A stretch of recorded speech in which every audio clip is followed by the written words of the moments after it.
Robbing Peter to pay for St. George.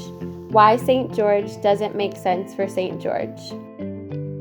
The purpose of this presentation is to be a tool for leaders to make the case to their family, friends, and neighbors in the proposed area of St. George that the numbers being used by organizers of the breakaway simply don't add up.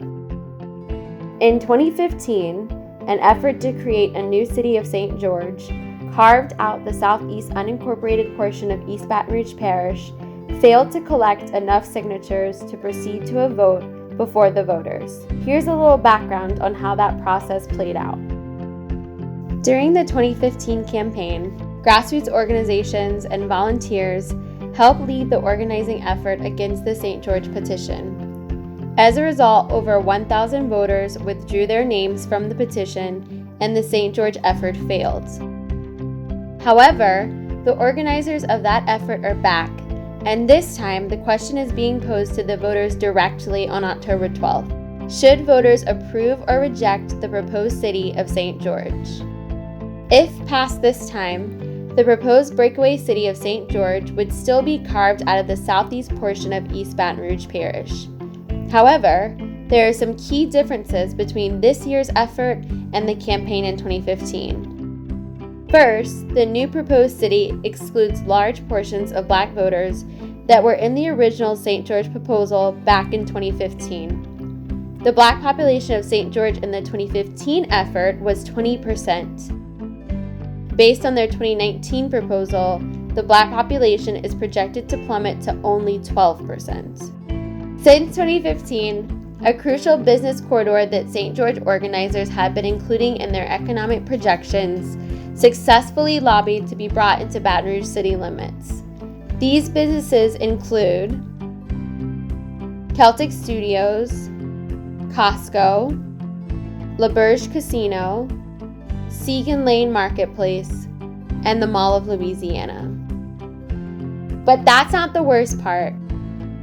Proponents of the proposed new city are lowballing the expected city's expenditures and overselling expected revenues. Due to the inaccurate projections, concerns about the potential creation of a school district, and issues surrounding the funding of the St. George Police Force, it's likely that residents of St. George will face a significant tax hike in the near future. And without those taxes, residents of St. George will suffer from reduced city services. Let's dig deeper. Proponents of the city of St. George have dramatically overstated projected tax revenue and understated city expenditures. According to their official website, organizers claim the city of St. George would operate with a surplus and would not have to raise taxes.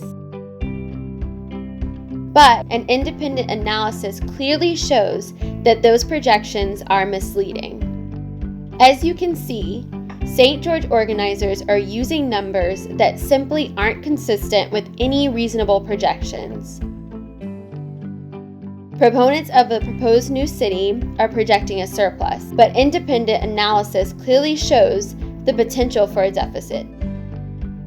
Recent media reports have suggested that St. George could immediately incur an overwhelming amount of debt upon creation, as much as $100 million.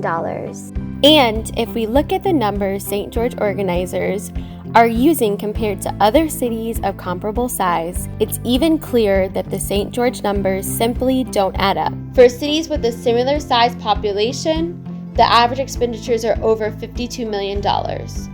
For cities of similar size landmass, the average expenditures are over $65 million. In addition, the proposed city is currently seeking to have a police department that is almost entirely subsidized by the East Baton Rouge Sheriff's Office, a setup not unlike the current arrangement with the town of Central. However, that arrangement is facing significant scrutiny and is likely to be subject to legal challenges in the fall.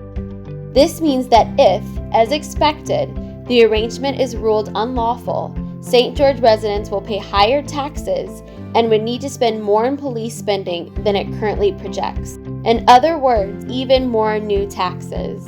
Compared to other similarly sized cities in Louisiana, St. George was already projected to spend significantly less than its counterparts on police spending. In fact, because of St. George organizers' assumptions about the sheriff's office, they have only projected to hire a single St. George police officer. Currently, the sheriff's office is projected to subsidize the proposed City of St. George's police department to the tune of over $30 million. Did you know that the original organizing in St. George was around the creation of a breakaway school district? It was an unsuccessful effort, largely because organizers were told that to create a new school district, they would need to create a new city. Lo and behold, the proposed City of St. George was born. And while organizers have made clear that the creation of a new school district is their goal, that is not what voters will be voting on when they cast their ballots this fall. That's important because voters should have a full picture before they vote. If St. George creates a new school district, it would immediately face a huge capacity problem. Over 3,800 students would be displaced from their current schools. And because of the lack of enough schools existing in St. George now, there would be more than a 2,000-seat deficit for students in St. George. So, what's the point?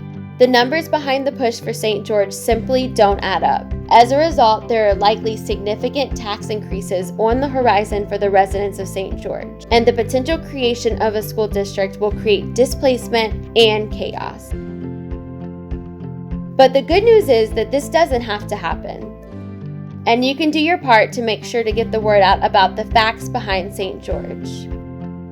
You can host your friends and neighbors to share this presentation with them. You can sign up to volunteer to canvass or phone bank ahead of the October 12th election to help inform voters in the St. George area. And of course, you can donate your money to support efforts like these to inform and mobilize St. George voters around their real interests and concerns.